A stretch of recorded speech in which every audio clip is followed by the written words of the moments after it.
he had more than one wife. If you read Mahabharata, Shri Krishna, how many wives he had? 4, 10, 1,000, 10,000. He had 16,108 wives. So if Shri Krishna can have 16,108 wives, so why can't Muslims have maximum up to 4? If you read the Old Testament, it says that Solomon, peace be upon him, had 700 wives. Abraham, peace be upon him, had 3 wives.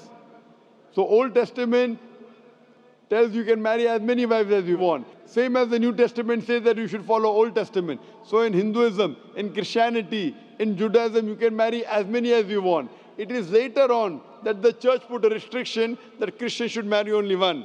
It is later on, Rabbi Benjamin Yehuda passed a synod and say that Jews should marry only one. Otherwise, previously, they used to marry as many as they wished. It is the Indian penal code in India in 1954 that put a restriction and said, under the Hindu Special Marriage Act, the Hindus should marry only one. But the scriptures put no restrictions. Let's analyze what does the Quran say. Quran says in Surah Nisa chapter 4 verse number 3, marry women of your choice in 2s, 3s or 4s, but if you can't do justice, marry only one.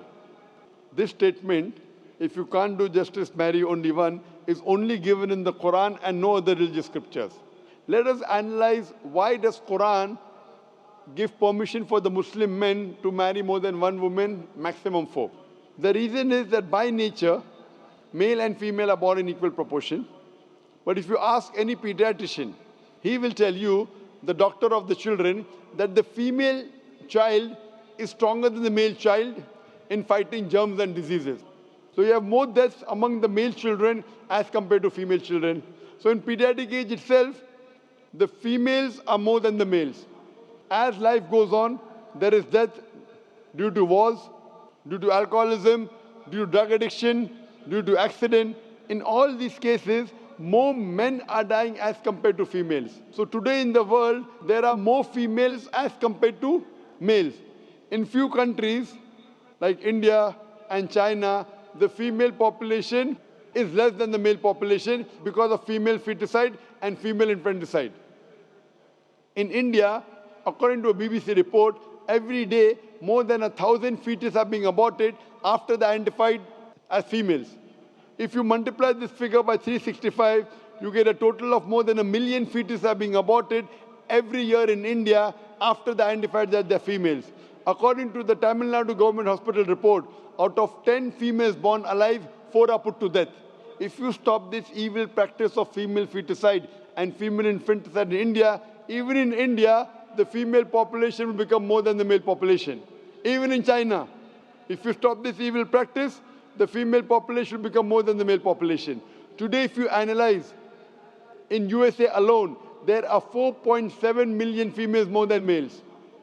In UK alone, there are 1.2 million females more than males. In Germany alone, there are 1.6 million females more than males. In Russia alone, there are 10.6 million females more than males. And God alone knows that how many females are more than males throughout the world. If I agree with you that one man should only marry one woman, and suppose your sister happens to live in America, or suppose my sister happens to live in USA, and the market is saturated, every man has found a wife for himself, yet there will be 4.7 million females who will not find life partner. And if your sister happens to be one of them, or if my sister happens to be one of the 4.7 million females who have not found a life partner for themselves, the only option for them is that she either marries a man who already has a wife or becomes public property. Public property, such a harsh word. It is the most sophisticated word I can use. I cannot use a better word. You know, in America, today the statistics tell us, on average, a man has 8 different sexual partners before he settles down with one. Having mistresses in USA is very common. 5, 10, 20, 30, no problem. Having more than one legal wife, it doesn't go down their throat. When a woman is a mistress, she doesn't get her rights. She is dishonored. She is not treated well. In Islam, when a woman becomes the second wife, she gets her honor, she gets her right, she's treated well. Any modest woman, if you ask her, that would you prefer being a second wife of a man who is already married or become public property, they would opt for the first. So Islam has given permission for some men to have more than one wife to protect the modesty of the woman. Coming to your second question. Is it allowed for ladies to marry four men? Brother, you're asking counter question, the time is limited. You asked two questions, now you're asking a third question. Are you convinced with the first answer? I'm convinced with the first one. MashaAllah, so you're convinced, okay.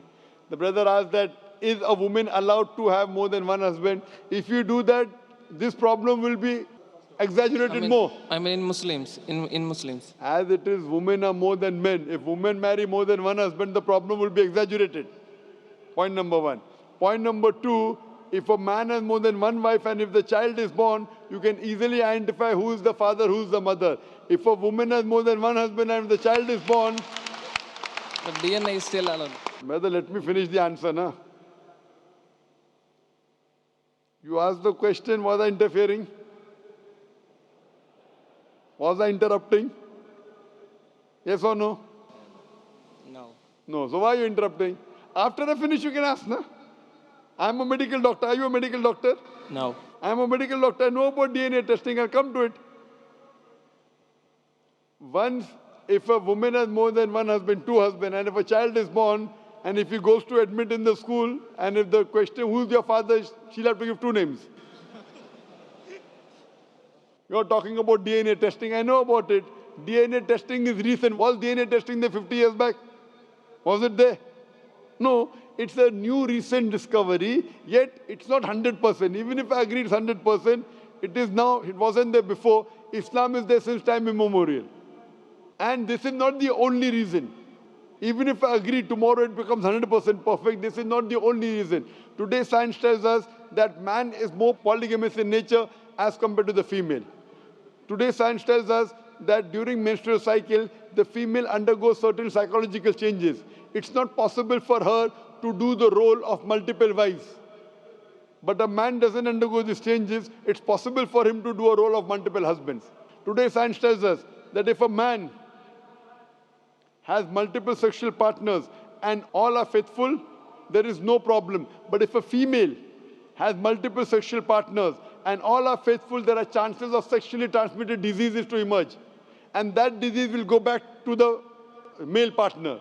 So medically, it is not acceptable that a female has multiple partners, but medically and scientifically, it's acceptable that a male can have multiple partners.